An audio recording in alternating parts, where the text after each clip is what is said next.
الحمد للہ رب العالمین والصلاة والسلام علی سید الانبیاء والمرسلین اما بعد فاعوذ باللہ من الشیطان الرجیم بسم اللہ الرحمن الرحیم یا رب لک الحمد کما ینبغی لجلال وجہک وعظیم سلطانک رب اشرح لی صدری ویسر لی امری واحلل عقدۃ من لسانی یفقہوا قولی رب زدنی علما۔ السلام علیکم ورحمۃ اللہ وبرکاتہ۔ پارہ نمبر 23 سورۃ الزمر، اردو ترجمہ اور تفسیر۔ آج کے لیکچر میں ہم پارہ نمبر 23 کا آخری رکوع پڑھنے جا رہے ہیں، جبکہ سورۃ الزمر کنٹینیو رہے گی پارہ نمبر 24 سے۔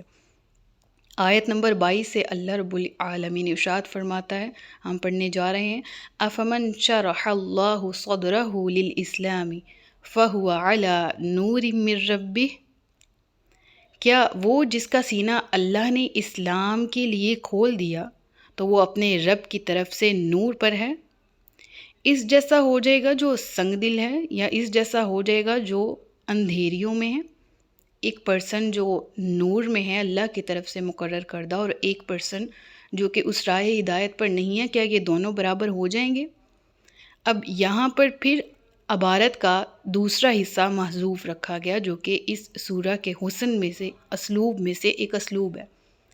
یعنی یہاں پر محذوف کیا ہے؟ کمن ہوا فی الظلمات، اس جیسا ہو جائے گا جو کہ اندھیریوں میں ہے؟ بالکل بھی نہیں۔ فویل، تو پھر خرابی ہے، للقاسیۃ قلوبہم من ذکر اللہ، ان کے لیے کہ جن کے دل سخت ہو گئے اللہ کے ذکر کی طرف سے۔ اولئک فی ضلال مبین، یہی ہیں جو کہ کھلی گمراہی میں ہیں۔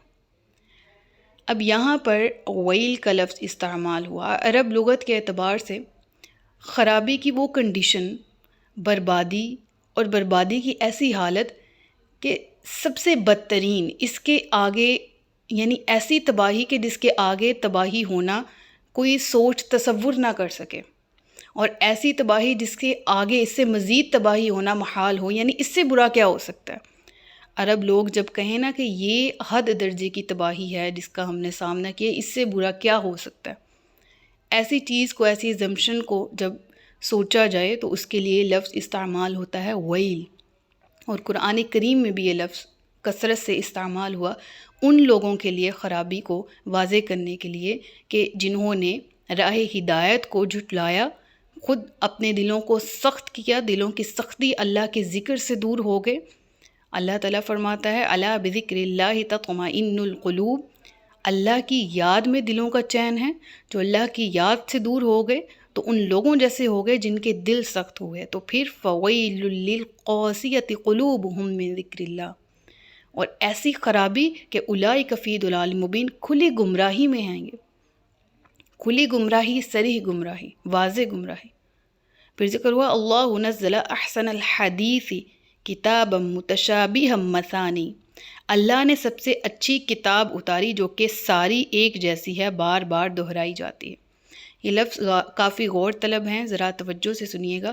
سب سے پہلے الحدیث یہاں لفظ استعمال ہوا۔ حدیث اصطلاح میں ایک ہوتے ہیں لفظی معنی، ایک ہوتے ہیں اصطلاحی معنی۔ اصطلاح کیا ہوتی ہے کہ بہت لمبی ڈیفینیشن کو چند الفاظ میں سمیٹ دیا جانا، اور اس ڈیفینیشن کو اس کے ساتھ، اس کنڈیشن کے ساتھ خاص کر دیا جانا۔ جیسے حدیث ہے تو ہمارے ذہن میں کیا آ رہا ہے؟ سب کے ذہن میں اصطلاحی معنی آ رہے ہیں۔ اصطلاحی معنی کیا؟ ہر قول، فعل اور ایسی تقریر جو کہ نبی اکرم صلی اللہ علیہ وآلہ وسلم کی ذات کے ساتھ منسوب ہے، وہ حدیث کہلاتی ہے۔ جبکہ حدیث کے جب لفظی معنی دیکھے جائیں گے تو اس کے معنی ہے بات کرنا، کلام، ٹھیک ہے؟ تو یہاں پر اسی معنوں میں اللہ نزل احسن الحدیث، یہاں مراد قرآن ہے، جبکہ یہ لفظ نبی اکرم صلی اللہ علیہ وآلہ وسلم کے تکلم، آپ کے افعال اور آپ کی تقریر، یعنی ایک فعل آپ کے سامنے ہوا، آپ نے اسے منع نہیں کیا، خاموشی اختیار فرمائی، یعنی یہ بھی اجازت نامے کا ایک طرح کا سرٹیفکیٹ ہے۔ تو ان تمام کے لیے اصطلاح میں حدیث بولا جاتا ہے، ٹھیک ہے؟ لیکن یہاں پر اللہ نے نازل فرمایا سب سے بہترین کلام، مراد کیا ہے؟ قرآن کریم۔ اور یہ آیت بہت فیمس ہے لفظ حدیث کی تشریح کے اعتبار سے، ٹھیک ہے نا؟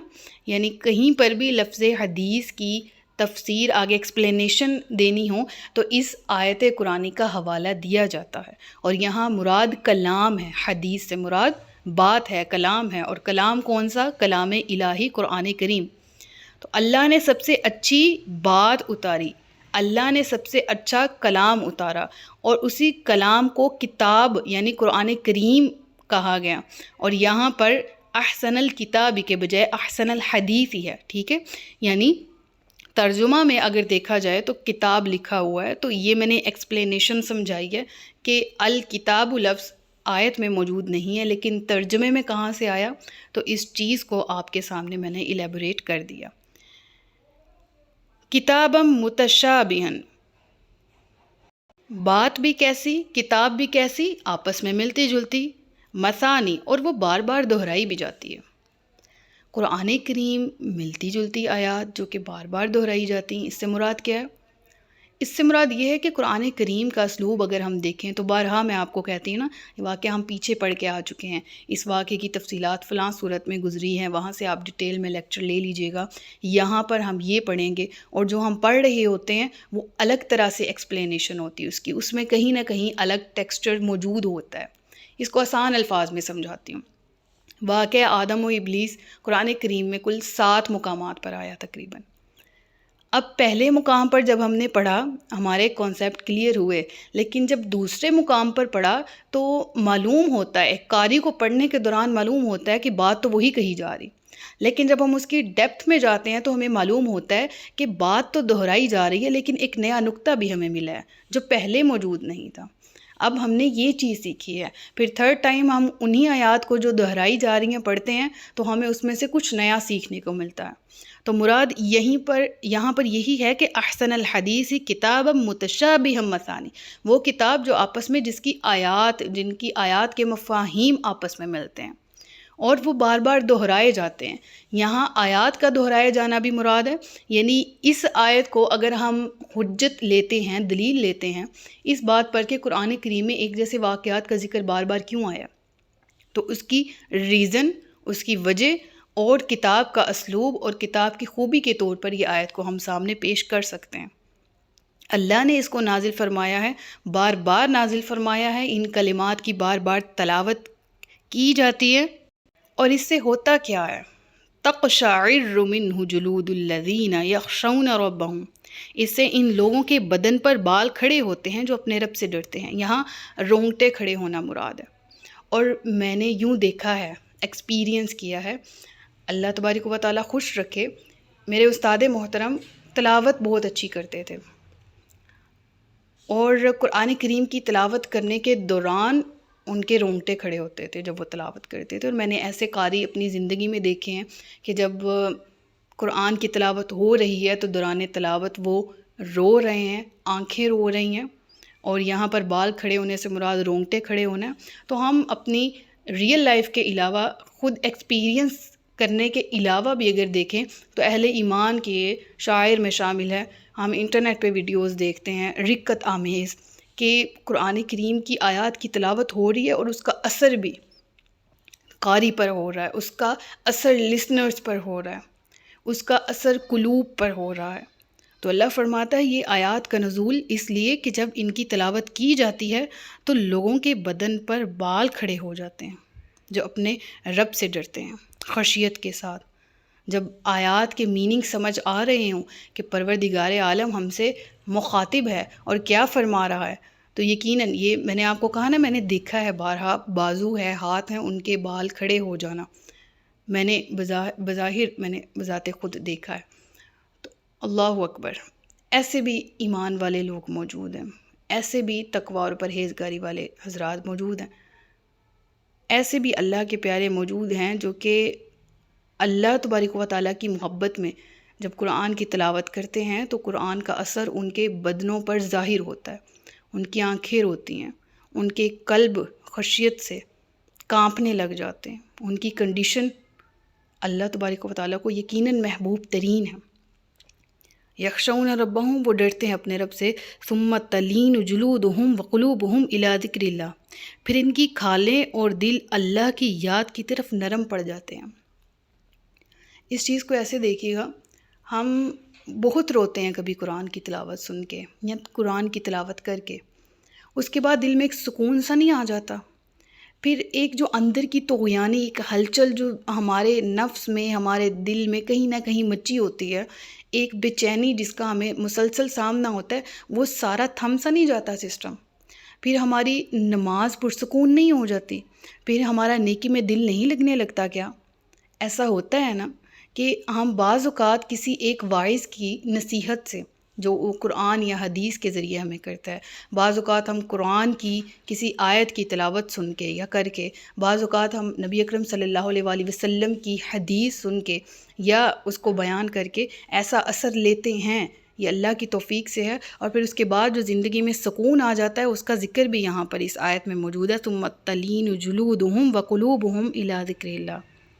یہ اس لیے ہے ذالک ھدی اللہ، یہ اللہ ہی کی ہدایت ہے، یہدی من یشاء، یہدی بہ من یشاء، کہ جسے وہ چاہتا ہے اس کے ذریعے ہدایت دیتا ہے، یعنی قرآن ہدایت ہے، اور جسے چاہتا ہے قرآن کے ذریعے ہدایت سے نوازتا ہے۔ ومن یضلل اللہ فما لہ من ہاد، اور جسے اللہ گمراہ کر دے اسے کوئی راہ دکھانے والا نہیں۔ وہ جو قیامت کے دن اپنے چہرے کے ذریعے برے عذاب کو روکنے کی کوشش کرے گا، مراد کون ہے؟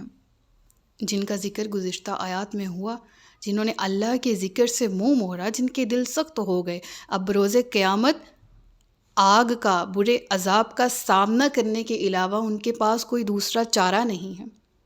اور وہ شخص جو کہ آگ کی زد میں ہوگا اور جس کو اپنے چہرے پر آگ کے تھپیڑوں کو روکنے کے سوا کوئی دوسرا چارہ نہ ہوگا، آگ کی بری ترین لپیٹ میں ہوگا، کیا اس جیسا ہو جائے گا جو نجات دہندہ ہے، جو نجات پانے والوں میں سے ہے؟ یہاں پر پھر عبارت کا دوسرا حصہ محذوف ہے اور ذکر کیا گیا، جس کا ذکر قرآن کریم میں آتا ہے، فروح و ریحان و جنت نعیم، وہ لوگ جو کہ نعمت کی ہوئی جنت میں، جو کہ بہت عظیم باغات میں خوشی کے ساتھ انعام یافتہ ہو کر رہیں گے۔ کیا یہ شخص ان لوگوں جیسا ہو سکتا ہے؟ وَقِيلَ لِلظَّالِمِينَ ذُوقُوا مَا كُنتُمْ تَكْسِبُونَ، اور ظالموں سے فرمایا جائے گا اپنے کمائے ہوئے اعمال کا مزہ چکھو۔ ان سے پہلے لوگوں نے جھٹلایا تو ان کے پاس وہاں سے عذاب آیا جہاں سے خبر نہ تھی، اور اللہ نے انہیں دنیا کی زندگی میں رسوائی کا مزہ چکھایا، اور بے شک آخرت کا عذاب سب سے بڑا ہے۔ کیا اچھا ہوتا اگر وہ جان لیتے۔ وہاں سے عذاب جہاں سے خبر نہ تھی، اس سے کیا مراد ہے؟ مراد یہ ہے کہ جن چیزوں کو ہم جن پر ریلائے کرتے ہیں نا کہ ان کی وجہ سے ہم کسی برائی کا سامنا نہیں کر سکتے، یعنی برے دن کا مراد ہے۔ فار ایگزامپل قوم سمود ہے، تو پہاڑوں کو تراش کر رہتے تھے نا، تو گمان ہی نہیں کیا تھا کہ ہم پر عذاب آ سکتا ہے، کیونکہ ہم تو بہت مضبوط قلعوں میں رہتے ہیں نا، نہ آسمانی کوئی بلا ہم پر نازل ہو سکتی ہے اور نہ زمینی طور پر کوئی کسی عذاب کا ہمیں سامنا ہو سکتا ہے، کیونکہ ہمارے قلعے بہت مضبوط ہے جو ہمیں بچا لیں گے۔ تو پھر عذاب آیا، سمجھ سے باہر تھا۔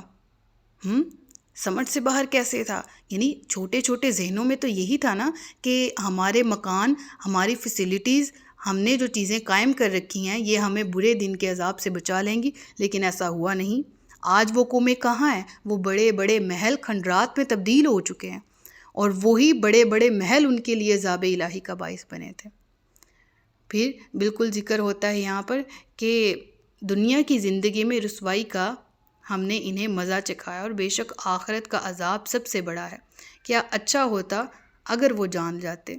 یہ تو پھر دنیا کا عذاب ہے نا، پھر آخرت میں تو اس سے بڑا عذاب ہے جس کا تمہیں سامنا کرنا ہوگا۔ کیا ہی اچھا ہوتا اگر تم دنیا میں ہی جان جاتے۔ لہٰذا آج بھی ان تمام کو اس آیت، ان آیات کے ذریعے تبلیغ توحید ہے کہ آج بھی توحید کا اقرار کر لیں، زندگی کو احکامات الہی، اللہ کے احکامات کے مطابق ڈھال لیں تو بہتر ہے، لیکن بعد میں پچھتانے کے سوا ایسے لوگوں کے پاس دوسرا کوئی چارہ نہیں ہوگا۔ اور بے شک ہم نے لوگوں کے لیے اس قرآن میں ہر قسم کی مثال بیان فرمائی تاکہ وہ نصیحت حاصل کریں۔ عربی زبان کا قرآن جس میں کوئی ٹیڑھا پن نہیں تاکہ وہ ڈریں۔ قرآن عربی غیر ذی عوج لعلہم یتقون۔ سبحان اللہ۔ قرآن کریم کے اللہ تبارک و تعالیٰ کی طرف سے معجزہ ہونے پر یہ آیت بہت بڑی دلیل ہے۔ اللہ فرماتا ہے اس قرآن کو عربی زبان میں نازل کیا، اور قرآن کی حفاظت کے ساتھ ساتھ اللہ نے اس زبان کی حفاظت بھی کی، اس کے ٹیکسٹ کی حفاظت بھی کی۔ اور آج اتنے ہزار سال، کہہ لیں کہ تقریباً 2000 سال ہونے کو ہیں، 1500 صدیاں گزر چکی ہیں، اور قرآن اپنی اصل حالت میں موجود ہے۔ اس کو پڑھنے والے موجود ہیں، اس سے سیکھنے والے موجود ہیں، جبکہ کوئی بھی زبان اتنی دیر نہیں رہ سکتی بغیر کسی چینجنگ کے۔ ہر زبان میں تغیر و تبدل کا اس کو سامنا ہوتا ہے۔ اگر اردو زبان کی بات کریں تو تقریباً آج سے 300 سال پہلے اس کا وجود نہیں تھا، اور شاید آج سے 300 سال بعد بھی اس طرح سے موجود نہ ہو۔ اور اس چیز کو ہم سب ایگری کریں گے کہ آج سے 100 سال پہلے بولی جانے والی اردو اور تھی، آج ہم اور طرح کی اردو بولتے ہیں، اور آج سے 100 سال بعد تقریباً اس زبان میں بہت سی اور چینجنگز آ چکی ہوں گی۔ جیسے میں نے ابھی یہ لفظ بولا، یہ جملہ بولا، تو اس میں نے بولا چینجنگز، تبدیلیاں، یعنی ہماری اردو میں اور بہت سی زبانیں ہمارے زد عام ہیں، یعنی ہم ان کو استعمال کرتے ہیں، مکسچر ہے اردو، آج کی اردو، ٹھیک ہے۔ اس میں ہم بہت سے ایسے ورڈز ہیں جو عربک یوز کرتے ہیں، بہت سے ایسے الفاظ ہیں جن کو انگلش میں ہم پروناؤنس کرتے ہیں، ادا کرتے ہیں، جیسے ابھی میری گفتگو کے دوران یہ الفاظ ادا ہو بھی رہے ہیں۔ تو آج تو ہماری یہ زبان بھی خالص نہیں نہ ہے، قومی زبان ہے لیکن خالص نہیں رہ گئی۔ تو اسی طرح دنیا کی ہر زبان ہے جو یا تو مکمل ناپید ہو گئی یا تبدیلیوں کے ساتھ اور کی اور زبان بن گئی، لیکن قرآن ایسی زبان میں نازل ہوا کہ اللہ نے اس عربی زبان کو بھی محفوظ رکھا۔ ضرب اللہ مثلا، اللہ نے ایک غلام آدمی کی مثال بیان فرمائی جس میں کئی بد اخلاق آقا شریک ہوں، اور ایک ایسا غلام مرد ہو جو خالص ایک ہی کا غلام ہو، کیا دونوں کا حال ایک جیسا ہے؟ سب خوبیاں اللہ کے لیے، بلکہ ان میں سے اکثر نہیں جانتے۔ یہاں پر بھی توحید کو کلیئر کرنے کے لیے تمثیل کا ذکر کیا، مثال کا، اور وہ کیا ہے؟ ایک شخص ہے، وہ غلام ہے اور اس کے کئی آقا ہیں۔ اب وہ ایک وقت میں ان تمام کو خوش نہیں رکھ سکتا۔ ایک آقا نے کہا کہ تم یہ کام کرو، وہ اس کا کرنے لگا تو دوسرا کہے گا نہیں نہیں تم یہ کرو۔ ایک آقا کہے گا، ایک اس کا مالک کہے گا نہیں تم اب بیٹھ جاؤ، اس کے کہنے پہ بیٹھے گا، دوسرا کہے گا نہیں کھڑا ہو۔ ایک کہے گا گھر سے باہر سے سامان لاؤ، دوسرا کہے گا گھر کے اندر کا یہ کام کرو۔ تو بیک وقت ایک آدمی کے لیے سب آقاؤں کو خوش رکھنا محال ہے، اور دوسری طرف ایک ایسا شخص ہے جو کہ صرف ایک آقا کا غلام ہے، وہ اس ایک کے کہے کی اطاعت کرے گا، اس ایک کے کہے پر چلے گا، وہ مینٹلی سیٹسفیکشن کا شکار ہوگا، وہ خوشحال زندگی گزارے گا، یا وہ جس کے کئی آقا ہیں۔ تو مراد یہاں کیا ہے؟ مشرکین عرب، وہ جنہوں نے خالصتاً، کوئی ایسے کے بھی معتقد لوگ تھے، ایسے عقیدہ رکھنے والے جو کہ اللہ کو سب سے بڑا معبود مانتے تھے، اور پھر ان کے اللہ کی ذات کے علاوہ دیگر بہت سے معبودان کی پرستش کرتے تھے۔ تو اللہ فرماتا ہے کہ تم زیادہ کو معبود مانتے ہو، زیادہ کو عبادت کا معبود ہونے کا درجہ دیتے ہو، زیادہ کی عبادت کرتے ہو۔ کیا اس غلام کی مثال تمہارے سامنے ہے؟ تم خود بتاؤ کہ ان دونوں میں سے کون سا بہتر ہے؟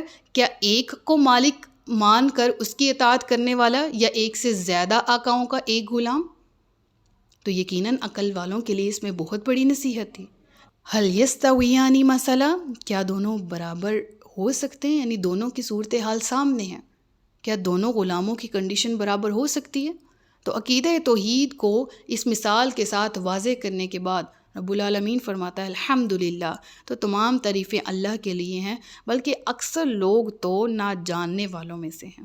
انک میت و انہم میتون، اے حبیب بے شک تم انتقال کرنے والے ہو، اور بے شک وہ کفار بھی مرنے والے ہیں۔ پھر اے لوگو تم قیامت کے دن اپنے رب کے پاس جھگڑو گے، اور اس سے کیا مراد ہے کہ بروز قیامت پھر تم ہر ایک نے تو میرے پاس آنا ہے۔ نبی اکرم صلی اللہ علیہ وآلہ وسلم جو تبلیغ کرنے والوں میں سے ہیں، اور وہ لوگ جو کہ امت میں سے آپ پر ایمان لانے والوں میں سے ہیں، اور وہ لوگ جو جھٹلانے والوں میں سے ہیں، سب اللہ فرماتا ہے میرے پاس حاضر کیے جائیں گے۔ پھر اے لوگو جو آج تم مجھے جھٹلاتے ہو، بروز قیامت آپس میں ہی جھگڑا کرتے ہوئے میرے پاس حاضر ہوگے، لیکن اس وقت پچھتانے کے سوا تمہارے پاس کوئی دوسرا آپشن نہیں ہوگا، اور اس عذاب کا تمہیں سامنا ہوگا جس کے ذریعے تمہیں دنیا میں واعظ و نصیحت کی جا رہی ہے، جس کے ذریعے تمہیں دنیا میں ڈرایا جا رہا ہے کہ تم کاش کے ہوش کے ناخن لو اور اپنے برے اور باطل نظریات سے باز آ جاؤ۔ یہاں پر ہمارا پارہ مکمل ہوتا ہے۔ صدق اللہ العلی العظیم و صدق رسولہ النبی الکریم۔ سچ فرمایا اللہ نے جو عظمت والا ہے۔ انشاءاللہ اسی سورہ کو کنٹینیو کریں گے نیکسٹ پارے کے ساتھ۔ اپنا بہت سا خیال رکھیے گا، مجھے دعاؤں میں یاد رکھیے گا۔ تاجدار ختم نبوت زندہ باد، پاکستان پائندہ باد۔ السلام علیکم ورحمۃ اللہ وبرکاتہ۔